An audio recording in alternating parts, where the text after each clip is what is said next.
No, I'm not going to drink, but you're supposed to pour it over your head. Today on Take 5, we are celebrating some of our favorite moments. I will not be stopped. From expert gardener Cisco Morris. I'm a part of a team pushing a goal and aspirations for something that goes well beyond my passions for football. To former Seahawk and community activist Doug Baldwin. This is part of the World Trade Center. We've had some great guests on our show. For an addict to get sober, they need the help of other addicts. We took a deep dive into news topics. Voters rejected a tax to fund libraries and new schools. And some of our best ideas came from you in the Five Hive. A pretty incredible hobby. Pink Elephant Car Wash is a classic. A business owner with a call to action. I want people to stop using so much stuff. Thank you for joining us to celebrate some of our best moments, even when they were a little rocky. Is this live? Yeah. Okay, now I forgot my thing. This Take 5 special starts right now. No, okay. Yay, we made it. Hi, everybody. Welcome to our Take 5 special. I'm Chris Cashman, Jordan Steele, Angela Poe Russell. It has been an exciting couple of months here on the show. We got a lot to reflect upon. As you can tell, we get discombobulated on the show quite often. Yes. Yeah, but our mission, we're pretty focused Our on that. mission stays the That's same. right, you know, and one of the pillars of our show is that you are part of it. So we wanted to show you a story that impacts all of us, recycling and waste. A business owner reached out to us with a different perspective on this issue. Take a look.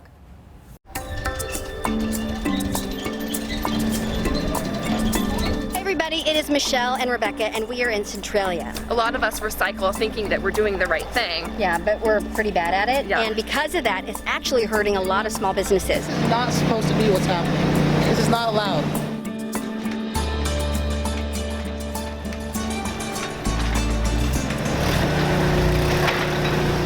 Hi, I'm Cameron Bloom, owner of Puget Sound Fiber in Centralia, Washington. We're a cardboard recycling facility. So how cardboard gets from point A to point B is a business will call us, and we service commercial businesses. This is all from the outlet malls. This is all from the Nike clearance store. We will go drop a container at the business. They'll fill it up with cardboard. We will go pick it up with our trucks, bring it here to dump it, sort it, bale it up, and then send it off to the next section where it goes. And where does it go?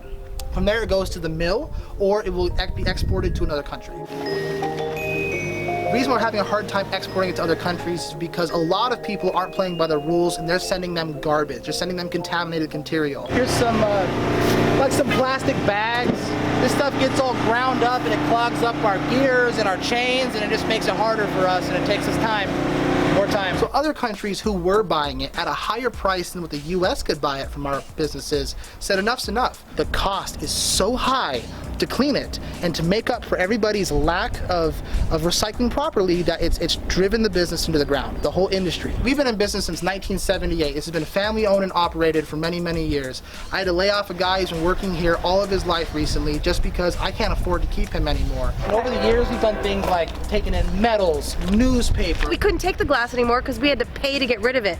We're not a charity, we're a business. So now we're down to cardboard. So I am worried. When you're talking about 70% loss of profit and everything else is increasing, your cost to operate, it's hard. It's very hard. It's a dirty industry. It's ran by a lot of older people who are stuck in their ways, and this is what it is. And right now, everyone's holding on to whatever income we can get, and we're riding it out till it goes away. None of us individually is going to fix this problem, but what role can we play? The biggest thing we can do is reuse. The packaging our stuff comes in needs to be biodegradable. Look at Amazon. They send out hundreds of thousands of boxes. We don't have to put a box inside of a box inside of a box. You know, I'm not out here trying to say, look, let's open more facilities, let's make me more money. I want people to stop using so much stuff. Keep reusing things. Take pride in what you have and use those items. Stop tossing them. It's crazy just to see all of that stuff, all of our stuff piling up in one place. Right? You know what I mean? So the cool thing about this story is it's like that call to action. Like he let us know of a problem, a real problem that we're having in this state. In fact, we're having it all over the world, to be honest. Let us know what that problem was, and then gave us an idea of like maybe a few things we could do at home. Yeah. And that would be reuse, reuse, reuse, then recycle. I think about all the Amazon boxes that Me I have, too. and I just immediately recycle. It's Me like, too. oh, how can I reuse that stuff? And you know what I've been doing is I've been piling up in the garage because I'm like, oh, if I move or if I need to ship something, but then I'm just stacking up all these boxes and they're collecting dust. So when you remember, a couple of months after we told that story, we got to tell a follow-up story with that Seattle company Ridwell, which features just that, the Amazon, the things that you can't recycle that you assume you can recycle, they pick that up, they recycle it for you. So very cool when we get to connect the dots like that. And so we want to transition this to the 5-5. So walk with me this way. If anybody's interested in coming and joining the conversations with us on our 5-5, we make it simple. All you have to do is text the word Hive to our phone number, 206-448-4545. And this was one of the stories. I mean, it drove up a lot of conversation. And so as you can see here, we had several people comment, and a couple of things I wanted to highlight was the fact that if you can maybe sign up for your Buy Nothing groups, you know, you've seen those popping up more and more on your Facebook groups. You can just go to Buy Nothing, and then of course people are sharing some of the things they have or they want to get rid of. Another thing is if you can reuse your plastic bags. I'm guilty of this. I'm like, I gotta go to the grocery store. I get to the grocery store, I'm like, I forgot all those bags I just left in my cupboard. So I need to be more mindful about that. So that's something that we can learn as well. And then something that might be little. You go to the coffee shop, maybe every day, bring your own cup, and that way it's limiting what you're gonna be throwing away in the landfill. And then another cool story that came to us from the Hive is right here from our man, Jet Jordan, and Chris has more on this. Yeah, I know now, of course, his name is actually Tim, and so many of you are cool enough to share your thoughts, your opinions, and some of your life in the 5-5, and sometimes just a cool hobby. And when I saw what this local guy was up to in his garage in Snohomish, I had to hit the road. What's going on inside your garage here? What I got going on is a nerdy hobby that I just can't put down. And so I'm building a model railroad, and it's a replica of Seattle. Quite a few Seattle landmarks on it. The railroad has been going on for 16 years, actually. Everyone loves Dick's Burgers. I got a car show going on there right now. Rainier beer. I have the famous R on top of, well, it's not the brewery, but I call it the Rainier Hotel. We've got the classic Boeing 737 MAX fuselages headed down to Boeing in Renton. Pink Elephant Car Wash is a classic. It's the first automated car wash in Washington State. I also have the first Starbucks down at Pike Place Market. One of my favorite pieces is right here, is the classic tow truck that's now at the Mohai. I also have the historic firehouse in Capitol Hill, which is now a furniture home decor store. So I'm gonna rebuild the Space Needle. I'm gonna make it taller, and I'm gonna illuminate it with people inside. Oh, and the Troll, the Fremont Troll. It was built by a friend in the Netherlands. His name is Ad Regtop. Gave him some pictures, and it fits beautifully on the layout. Attention to detail, a steady hand. I'm a jet mechanic by trade, and so that already is something that you have to display, attention to detail. Take my passion of model railroading and I incorporate that, and this is what we have. One of my favorite things on this layout, historic triangle bar that's right across from where the Seahawks and the Mariners play. It's got some great history. To make my wife happy, the best building on the layout is the Petal and the Stem Flower Shop. There's our flower van. I just want to say that I love King 5, and I want to say thank you so much for coming out, Mr. Cashman, to the Cozy Caboose. I do have a tribute for King 5, and it's the news van. But I have so many LED lighting fixtures on this layout that really where the fun begins is you have to see it at nighttime. The railroad is never done. So I have years worth of more work to do on it, and I'm looking forward to what it's gonna come out in the future too. Yeah, and a big thank you to Tim, AKA Jet Jordan. He and his wife do run the Petal and Stem Flower Shop there in Snohomish by day. What a cool hobby. It's so impressive. Yeah. Awesome. Yeah, Mr. Cashman, do you like the deep dive? Yes, how formal. Mr. Cashman. Why, thank you. You know, one of our favorite segments on the show, it's the deep dive. It's a chance to just take a deeper look into a variety of issues. Well, this next story is about a capital gains tax proposal, which ultimately did not end up passing in Washington. But it was a complicated issue, so we gave it the deep dive treatment.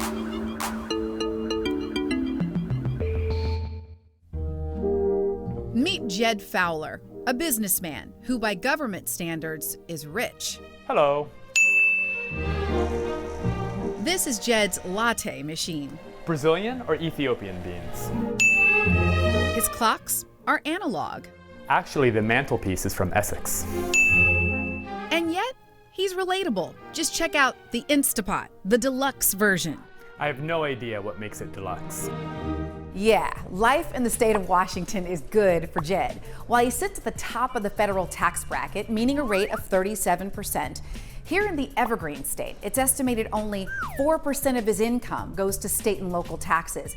But he wants to pay more. So why in the world would anyone want to pay more taxes? I mean, it's not like he's Bill Gates or Jeff Bezos. My family, we play in the same parks. We get stuck in the same traffic on I-90. You know, we share the same frustrations with the homelessness crisis and all the rest. We really should pay our fair share. Here's what Jed is talking about. In Washington, instead of an income tax, we rely on other taxes, like the one we all feel, the sales tax. And our sales tax is the 5th highest in the country. Whether you're rich or poor, you pay the same rate. Let's say you make $24,000 a year. In Washington, close to 18% of your income would go to local taxes. If you make between $70,000 and $100,000, 9% of your income goes to taxes. And people like Jed and the top 1% spend 3% of their income on local taxes. So you see, the more you make, the lower your rate. It's embarrassing. The reality is that our tax code is making people more impoverished. That's Misha Werschkel, the executive director of the Washington State Budget and Policy Center. She calls our tax system upside down, and she points to the national standard of taxation, where the higher your income, the higher your tax rate. If we use our 3 workers as examples, the person making $24,000 would pay 12%.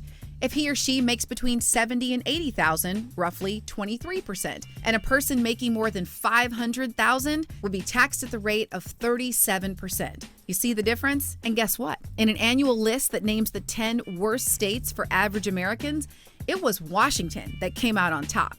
See, we're not so different from Texas. Yay! Look, in all seriousness, this is why Jed, Misha, and others are supporting a bill that would tax capital gains. Now, capital gains, it's just a complicated way of saying if you sell something super expensive like fine art or stocks, the state would tax you on your profit.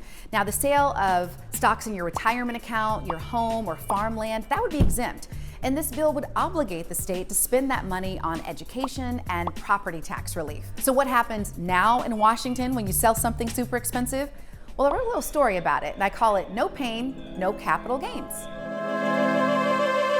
Once upon a time, Jeff Bezos, the richest man in the world, had an idea. He wanted desperately to travel to space. What if I could start space tourism, he said. I'll call it Blue Origin. But he knew it would take money to develop, so he turned to the company that made him rich and famous, Amazon. Each year, Jeff sold $1 billion worth of Amazon stock and used the money to help his space company. He paid taxes to the federal government, but to Washington, nothing. And here's this, if the law the legislature is considering now was on the books, Jeff Bezos would have paid $70 million a year to Washington State. Now look, this isn't Jeff Bezos' fault, this is just the system we have in place. Low and middle income people in Washington State, they feel the impact of our tax code every day. And they feel that when they go to the store and pay sales tax, they feel that in terms of our local property taxes. And what we're really talking about this year, though, is actually reforming our tax code to make sure that, again, folks who are wealthy are paying more. And Jed says he's willing to put his money where his mouth is. If people don't talk about, yes, this tax would impact me, and yes, I still support it because it's the right thing to do, well then who is going to champion it? So back to the question that initially started this conversation, are we taxed out? Look, I've learned from doing these stories, it's a personal question, but what is clear from the research, we know who isn't. Okay, we got to give a special high five to our Take 5 crew. They work really hard to set up the show every day, and they have a little fun while they're doing it.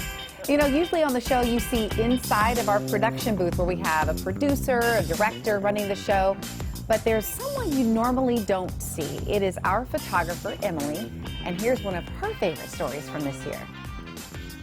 Hi, I'm Emily. I'm the Take 5 photojournalist, and I'm often behind the camera, but I wanted to pop in front of the camera to talk about some of the awesome stories that I've gotten to do with Take 5 this year.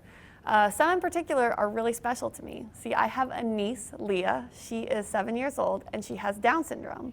Leah is the light of my life. She brings joy to me, to my family, to her parents, and to her sisters. So I've been able to do a lot of stories this year with kids and adults in the Down syndrome community. And one story in particular that you're about to see is about a group of Girl Scouts called the Ladybugs, who all share a common thread, but are all still very individualistic. Hey girls, it's circle time! Hi, my name is Serena. I'm Noah. I'm Lily. I am Maddie. Hi, my name is Anjali, and I'm 17 years old. Ladybug socks, toes in. Maddie. Maddie's here. It started when the girls were very small, 5, 6 years old. We've been little, then we grew and grew and grew. I got a lot taller. So if we had to go around and say, what do you like about this troop? What I like about Girl Scouts is that your friends are there for you. We're in a troop called Ladybugs. It's called the Ladybugs. Ladybug. So we chose Ladybug mascot. I'm not sure that that's a Girl Scout thing in any way, but it was a way for us to, again, unite. It's such a great community just to get along and do fun crafts and make everything so much fun, especially when there's kids with disabilities like Down syndrome or autism. People are celebrating each other that has Down syndrome, like Miss Maddie over here and Faith and my whole entire Girl Scout troop. Having that common thread doesn't mean that they're all alike by any means. They're all unique individuals. I like to do basketball a lot, like drawing. We like to have sleeping hours. But having that extra chromosome gives us all a common thread. It just makes me special, not any different at all. People, if you have Down syndrome, that's cool. You get to do cool activities. 1, 2, 3, Claymore!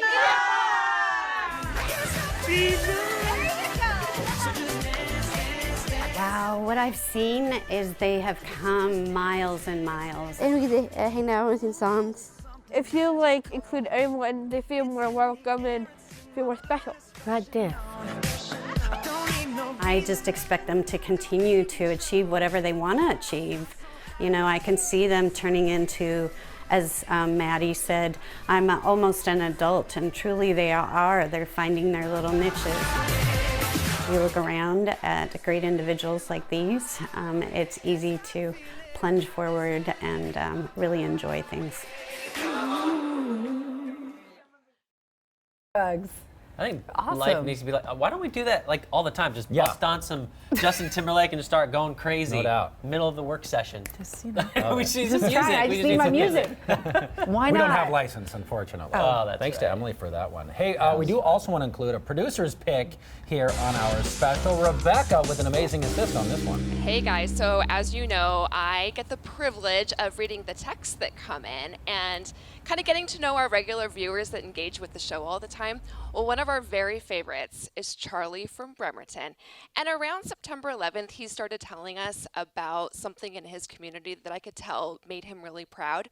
Well, anyway, he invited us out, and I don't think that he thought that we would come, but we did, and I could not be happier with the end result. So, Cashman, Ferry, pronto. Hi, my name's Charlie Eckert. I live in Bremerton, a frequent texter to King 5. Is that Charlie? How are you? I'm very proud to introduce you to our 9/11 memorial. It's been here for the last 6 years. This is part of the World Trade Center. And I'm the previous fire chief with Central Kitsap Fire and Rescue. I'm retired now. And I began the Kitsap 9/11 Memorial Project. I wrote the first initial letter of consideration and addressed it to the New York, New Jersey Port Authority. We got the letter of approval, and we started the process of identifying the steel, sending people back there, literally picking the steel out, loading the steel, transporting it across the United States. There was was a motorcycle escort of about 1,000 motorcycles. From 2010 to 2013, we began the construction process of the memorial, and we dedicated it to the city of Bremerton with the VFW Post 239 of Bremerton, Washington, being the stewards of the memorial. We have, I think, a very complete story. Used a timeline. They wanted to cover when the planes left and what happened and when. I watched it grow from just the concept of having two beams somewhere to what we have here today. And we've had people come from all over the country, especially being a military town. We get a lot of, non-Washingtonians or non-Bremertonians that will come here and take a look at it. There's just so much to it. We just don't want people to forget what did happen. And you can't tell all the stories, but you can tell some and give people the sense of what was actually happening that day.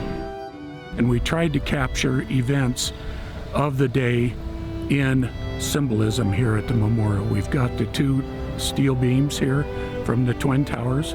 We've got the soil and a glass block from Shanksville, Pennsylvania, and we've got the limestone that came off the facade of the Pentagon.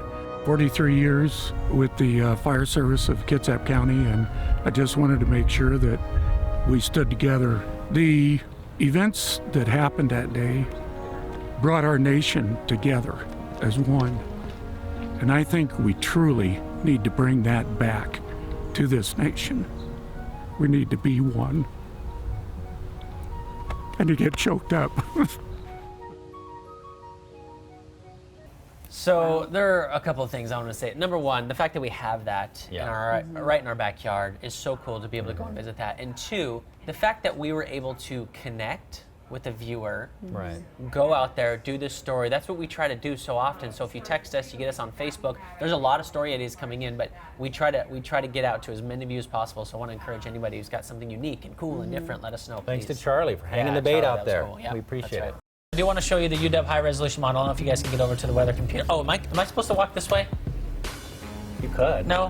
Okay. So weather or not? I know, right? Oh, no, now we have technical issues from inside the booth. To say we can always, we always have fun, but we can always count on Chris to say something that'll just have us falling out laughing at any moment. The moral of that story was I couldn't get my darn computer to work properly. Our stuff doesn't work like yours at home, so don't worry. That's right. We do want to let you guys know, we know that we love to celebrate pride of the Pacific Northwest, things that are very unique, they're very special to the area we live. So we got a chance to hang out with kids taking a field trip to one of our very beautiful beaches in Edmonds. Check it out. Say hi. Hi. What'd you guys find? The game plan for today is to spend an hour exploring with first graders from St. Matthew's School in Seattle. So we're going to start down here in the rocks. We're going to look for all our amazing critters. And then we're going to migrate like critters across the beach. I've been here 30 seconds, and I don't think I see one kid in a bad mood. You take him out of the classroom and get him hands-on experience. Yes. It's like, wow. Check this out, guys. You can hear an echo. They are very excited. This is their outdoor classroom. So for us as rangers to come to work in this classroom every day, it's incredible. It's a giant sea star. Our beach program for the Discovery program here in Edmonds has the pleasure of bringing school kids to this fabulous sanctuary to expose them to all sorts of amazing critters, tide pool treasures, and have them make their own discovery and make them understand why it's important to take care of this place. Grades kindergarten through high school. We go in, we bring specimens in, and then we have the ability to take those same kids out here, teach them beach manners and how stewardship is important. So I asked the kids, I said, what are we looking for today? They said, those are quite the treat to find. Now these kiddos know they want to be beach detectives. Okay. Oh, so is that evidence? Yep. Evidence of what? Moon snails. Moon snails. So they know that there are certain clues to look for. Oh my. So, wow. Wow. Guys, are you ready? Yeah! Wow! That's a moon snail. Is that a moon snail? Oh my goodness.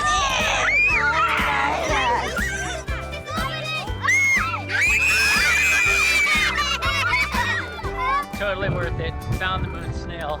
Success.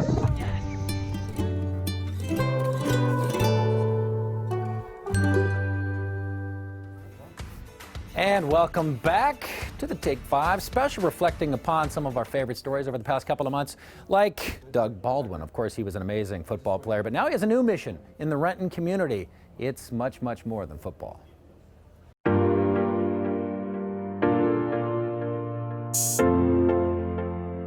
Renton, Washington is about as far away as you can get in this country from Pensacola, Florida, which is the inspiration for what you're doing here.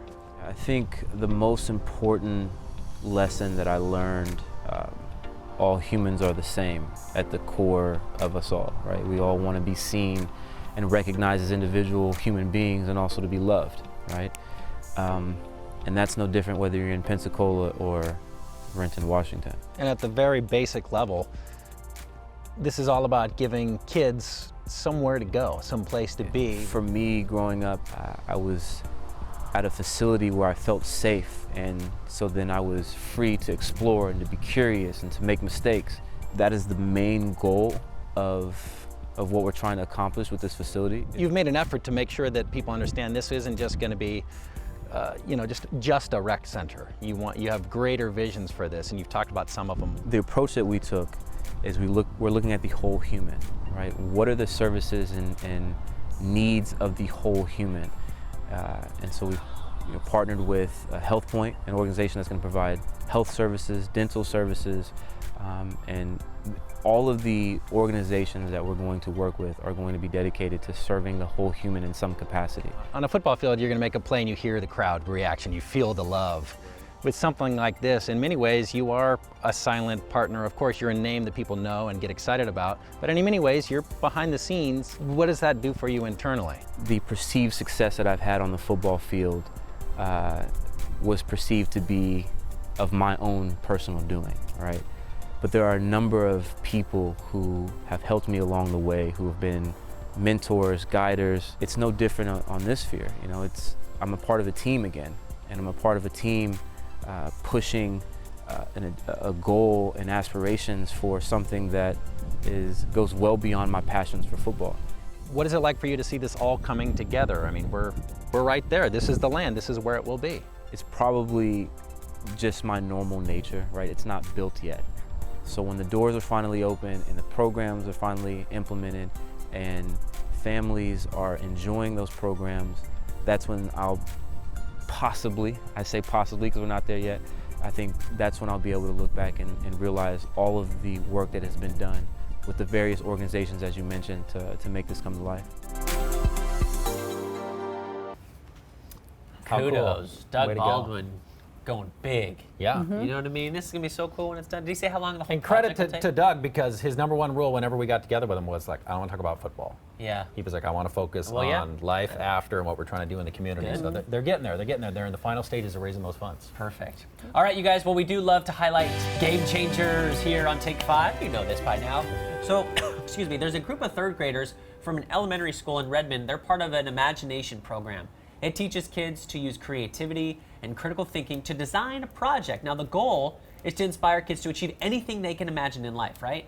These kids chose to focus on southern resident killer whales. Cool. They have met with leaders, they wrote a play on orca whales, and they made a compost bucket that filters stormwater. So really, this is a compost filter that cleans all dirty water that comes from roofs. So first, a hose that's attached to the gutter brings all the dirty water from the roof into this side. And then inside the bucket, it gets filtered by 2/3 sand and 1/3 compost.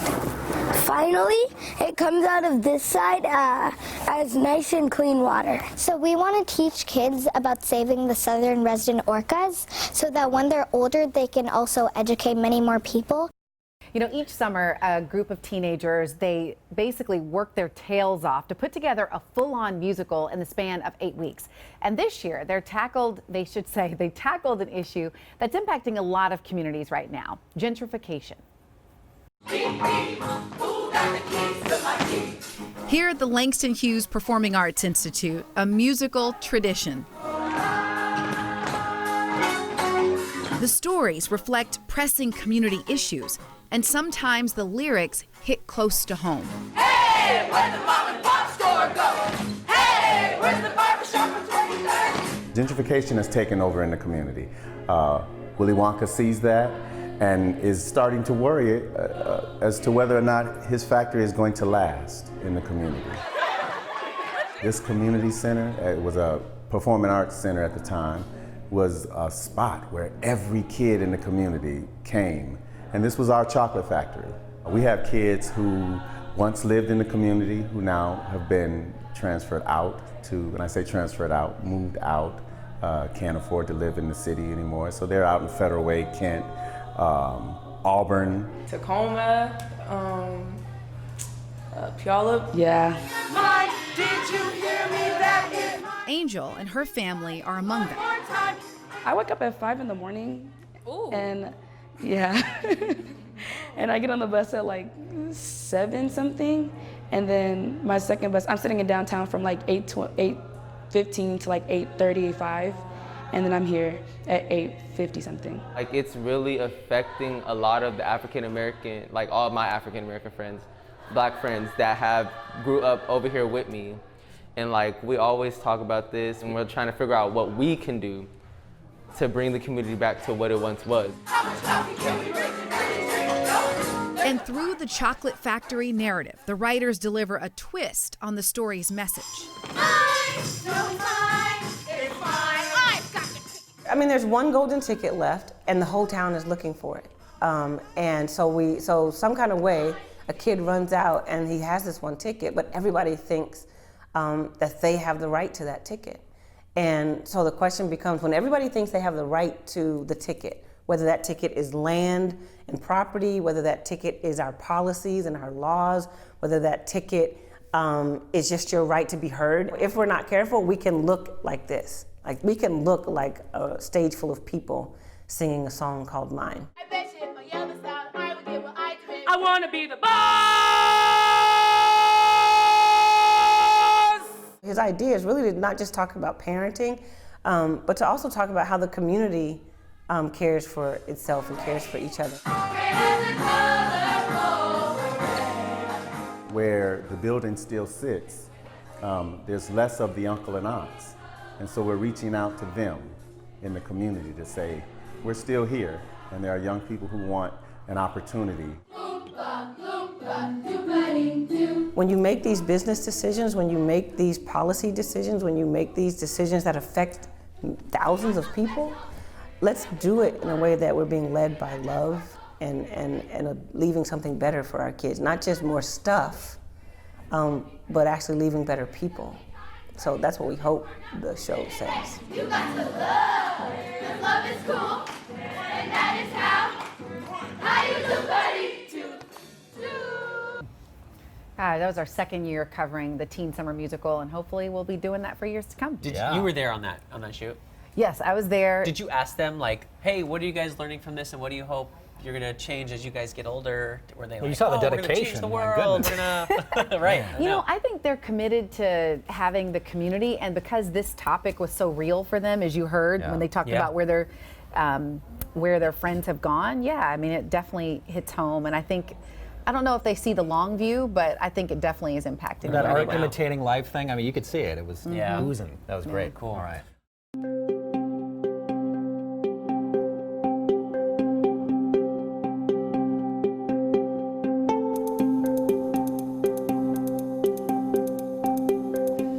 Well, this year, ladies and gentlemen, my family grew. Yay! kid number 3, I couldn't believe it. And when we had that child, he was diagnosed with something that scared us in that moment, but then we learned that it is going to bring joy to us for the rest of our lives.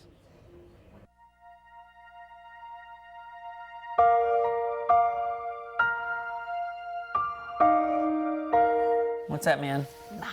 Yeah? Did you say hi? I know. Soon enough. Soon enough. Okay.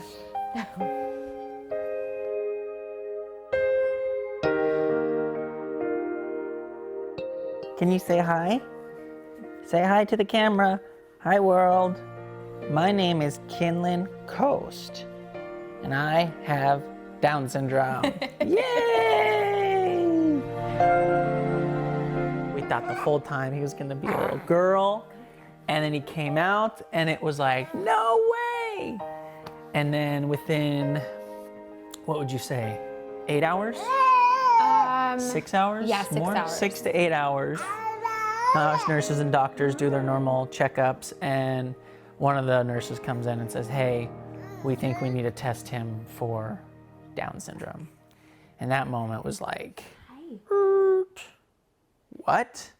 I mean, we were completely shocked. We were scared, and immediately emotional.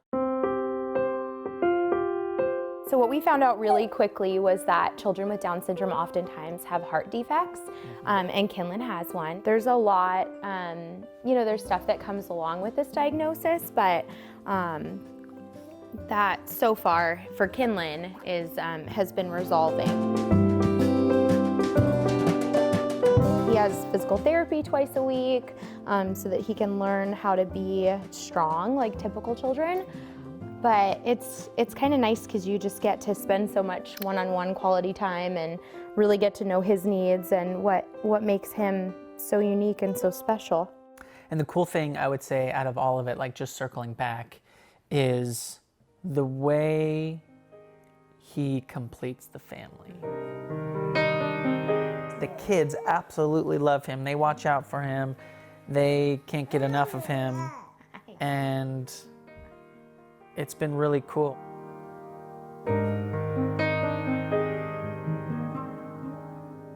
You're in a tunnel and things are scary and it's okay to feel every feeling, but just know that like it's all working for you. It really, yeah, and you just have to trust the journey that you get placed on, and just kind of find whatever beauty you can find in that moment. I think if you get a diagnosis that you're not expecting, it's important to just reach out to the community that you're going to be joining and really have an open heart when you're speaking to these parents, because we're not lying. Like it really is the best gift in the entire world, and I wouldn't trade his extra chromosome for anything.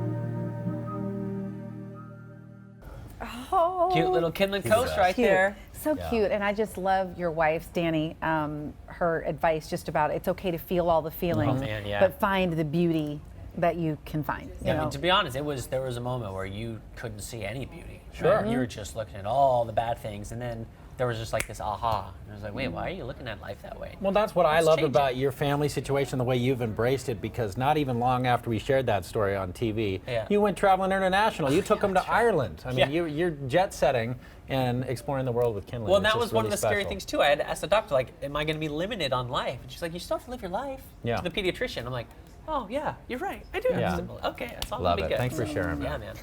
Text us your questions. You could jump in the hive. Some folks are already doing that. 206-448-4545. I will not be stumped. He won't be stumped. That's a challenge. Ooh. It's impossible to stump me. That sounds Totally like impossible. Cisco's got swag. And if you stump him, he'll bring it back to life, because that's what Cisco does. We love Cisco, of course. Cisco will not be stumped. Arguably the biggest star we've had on this show. For Right? sure. I'm still working on a question. I think it's stump him. I haven't figured it out. Okay. So far, no. Yeah. Well, look, one final story for today's High Five. You know, Kim texted us about her friend Janice, who started Chemo Bags of Hope. Well, Janice passed away, but her daughter Jennifer has kept it going. This spring, the organization marked 3 years with a huge bag stuffing event. My name is Jennifer Baxter, and I'm the president of an organization called Chemo Bags of Hope. Let's start. Who wants to be first? Kaylee's first. Go, Kaylee, go. It's been growing a lot. And so what we do is we collect items all the time. We always have people that are calling us saying, hey, I got a lot of blankets at Fred Meyer on sale. We have a Facebook page, and people post deals.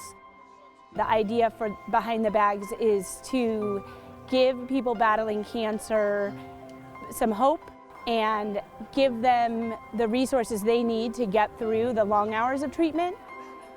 I actually went to almost every single chemotherapy treatment with my mom. I would sit there with her for 5 or 6 hours at a time. She wanted tea or she wanted a lollipop, and so we just started packing this bag because my friend Jen Culp actually gave my mom a bunch of items to help her get through. It was something that I could do for Janice and Jen, just give a little box of sunshine. You know, she really liked the stress ball because it was like she was frustrated sometimes, and instead of like voicing it or whatever, you squoze that silly stress ball, and it was just a fun little thing, something to think about outside of what you're there for. She came up with this idea, hey, why not make these for other people? We are now giving out more than 1,500 bags a year to people battling cancer. We have turned half of our garage into Chemo Bags of Hope, so we have all this, shelving, and everything's organized in bins and labeled. We have coloring books, we have colored pencils, we have puzzle books, playing cards. It's an easy way to give back, but it also gives so much joy to people. I really believe that my mom's idea to do this was one of her greatest gifts to us, because it's allowed us to help other people, and in helping other people, we've healed. We've healed from losing her. Ah, that was beautiful. So a high five for that huge effort that I know helped so many people. Yeah, absolutely. Yeah, it's, when you look at the show, it's a lot to be proud of. We did a lot this year together, all of us, you know. So many story ideas coming from the Hive and people who text us. It's funny because we're in it day to day, and then you look back like this and you're like, man, there's some great things that we're doing, A lot of special work. We wish we could have shared all of the stories. Now here's to 2020. 20, is that right? Yeah, what year are we in? Future. That's right. Shouldn't our flying cars be here by now? They should be. I gotta go catch a lift out of here. Bye. See you guys.